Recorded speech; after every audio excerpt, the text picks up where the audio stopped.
devoted journal keeper, and the prospect of exploring another writer's life was irresistible. From the very first page of Journal of a Solitude, I felt a kindred connection with Sarton. A keen observer of life, she wrote passionately and artistically about the world around her. Morning dew blanketing the grass in her backyard, a vase full of daffodils bathed in sunlight on her desk, or a glistening tomato freshly picked from the garden, these ordinary snapshots of life took on new meaning under her poetic scrutiny. In addition to capturing the beauty of her surroundings, Sarton was also fiercely honest about her inner world. Throughout the journal, she confessed her irritation at the demands of managing a busy household, her sadness at not being properly recognized for her work, and her frustration at navigating the tricky business of being a private woman with a public life. Sarton went on to write a series of journals, and when I finished one, I turned eagerly to the next. Michael was right. During my struggles to craft a new book, I never stopped keeping a journal.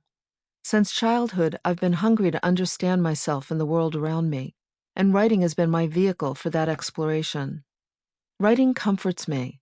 It connects my head and my heart, allowing me access to hidden feelings and new perspectives. I write to make sense of the inner chaos I experience at times and to make the unconscious conscious. By processing my daily life on the page, I open myself up to insights that heal and support my growth. Keeping a journal also helps me to stay tethered to my inner life, especially when my outer life feels hectic or overwhelming. Now, staring at my husband across the dinner table, I was surprised by the sudden rush of excitement that filled my body. Could this be the next evolution of my work? Giving readers an inside look at how I actually live a life dedicated to growth and healing? Might this format be a welcome change? In my weekly blog, I'd made the shift from offering how-to advice to sharing personal stories about the ways in which I was doing my best to live a more authentic life, and readers had responded favorably. I did it because I wanted people to know they weren't alone, and that in spite of having become a recognized authority in the self-help world, the truth was I struggled too. Within moments of considering the idea, however, my enthusiasm gave way to doubt. Who would want to read about my daily life? What could I possibly teach readers in a journal? And even if I could pull it off, did I really want to make myself so vulnerable?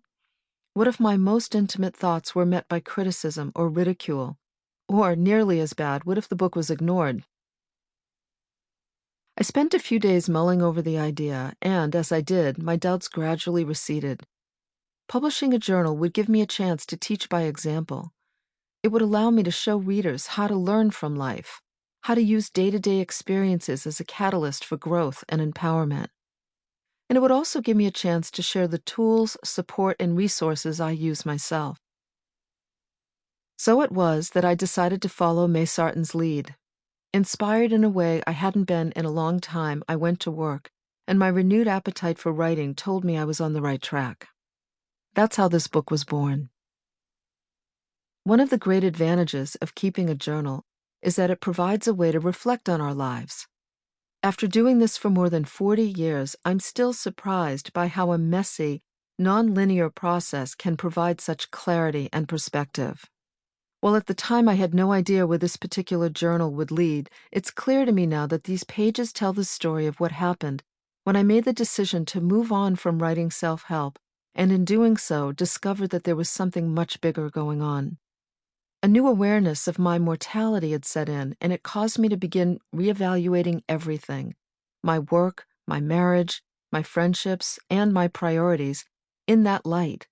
Years of success left me feeling grateful and blessed, but as I entered my 50s, I started to feel something else: anxious and unsettled. Was I really happy? Did I still feel stimulated and satisfied with my work? Now that the finish line of life was creeping closer, was I really living or just going through the motions?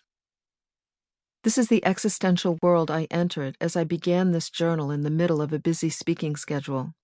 While my aim was to chronicle my experiences in present time, I've chosen to include some background information now and then to provide helpful context. This book is an honest account of what happened when I started listening to my life.